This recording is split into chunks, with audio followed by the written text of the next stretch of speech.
Thank you guys so much for this time, and I appreciate you guys being willing to listen to a little bit more about me.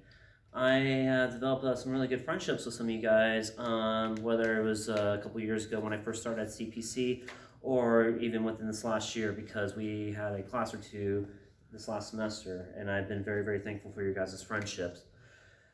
Often, when it comes to my life, I always think mistakes and glories, you're going to have them both. No matter what you do in this life, you are going to have some very high moments where you're on top of the world and everything is awesome.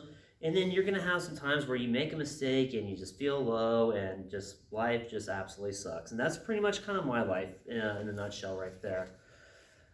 To give you a better idea of who I am, we'll just kind of briefly go through a quick little life story, places I've traveled, and just things I've learned along the way.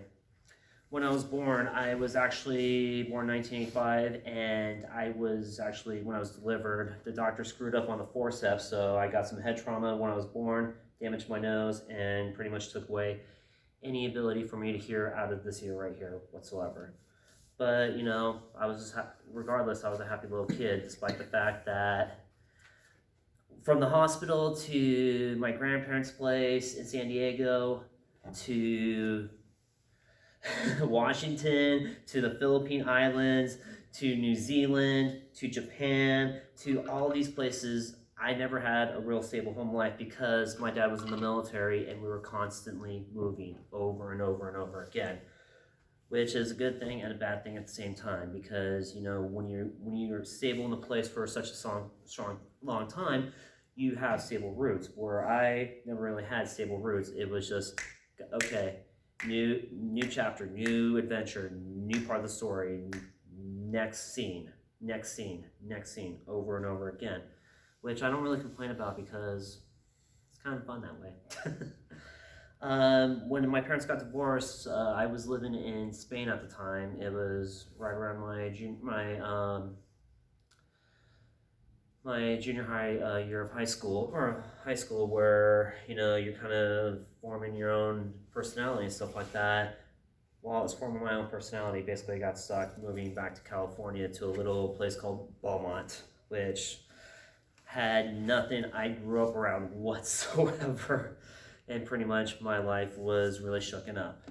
In high school, I was actually brought into a Christian school because I was always getting in trouble. Over the course of my life, the only thing I had from each military base was the ability to defend myself because I took a lot of martial arts classes. In high school, I was bullied quite a bit, but the thing is, I never took it. I always fought back. I got in trouble for it, but I took my punishment with pride because I stood up for myself and I did what I felt was right. When I got outside of high school, though, I actually found Jesus after a friend of mine passed away, which really, really shook me to the very core. Cried for weeks because this person was a very, very wonderful human being and was just someone that just was an amazing human being, or was just someone that really touched me deep in my heart, and made me not have to think of life as always having to defend myself, but that life was more about living, loving, and caring about those that are around you. I made a lot of mistakes since then. I've been in and out of relationships, and back in 2016, I basically moved here to Loma Linda after, 2014, after a 4-year relationship ended, a failed engagement, let's just say, and I wanted to restart my life over again. And then I got into a different relationship, which my heart was devastatingly broken. And eventually I found my way to a beach trip where I met a bunch of really wonderful Korean people who really made me feel I had some stability in my life again, especially because I was around Asian culture when I was a kid.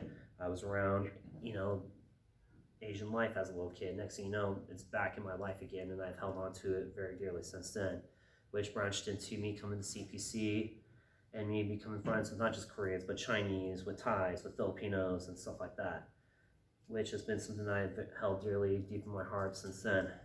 I chose to go to CPC because I wanted to challenge myself to be better, and I see how you guys are all here working your butts off, learning English, redoing the whole educational system again, even though most of you guys are here are nurses. You've already gone through college, med school, and the hardest things, and then having to do it all over again in a different language has definitely been one of the things I find the most inspiring about being here at CPC.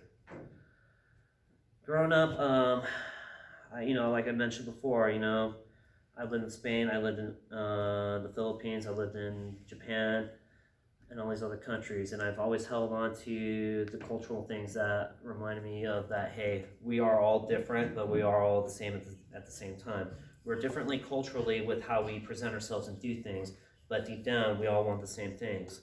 To live life, to take care of ourselves, to take care of the ones we love, to feel loved, to cherish those that are around us, and to overall just be happy.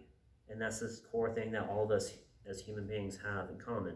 And that's something that's one lesson I've held on to dearly to this day with my life. Even with some of my political beliefs, I've always said most of the people in those countries are just trying to live their lives and they just want to be left alone. This is between government officials. Let them fight their own battles. Leave the people alone. I mean, there's not really a lot that I can really say about my life except, to overall summarize it, mistakes and glories, I made them both, One of my favorite memories growing up was being in Japan and actually really experiencing something completely different once we got off the military base and being around the artwork, the culture, and seeing people eat with sticks instead of forks and knives like I was accustomed to on base. But it was actually something I really enjoyed. Also, another good memory, like I mentioned, was being on the beach with all those Korean people and really feeling like I had a part of my life that I thought that I lost when my parents got divorced back again, and that's something I've always held on. It's easy to judge a book. It's easy to judge a book by its cover, but once you open the pages of that book, you actually realize that there's a lot more to a person than meets the eye. Yeah, I come to school. I ride a motorcycle. I wear black jackets. Heck, the shirt I'm wearing right now is definitely something that you don't want to, take your boyfriend to, take your boyfriend to, it's not a shirt that you would want your boyfriend to wear when meeting your parents. But when you actually get past the surface and actually find out who the human being is, there's a lot more than meets the eye. So, anyways, sorry I was late today and I didn't get a good chance to hear all of you guys' stories, but I really appreciated hearing your story, Tanya, and I hope to hear more about you guys in the future. Thank you so much for your time.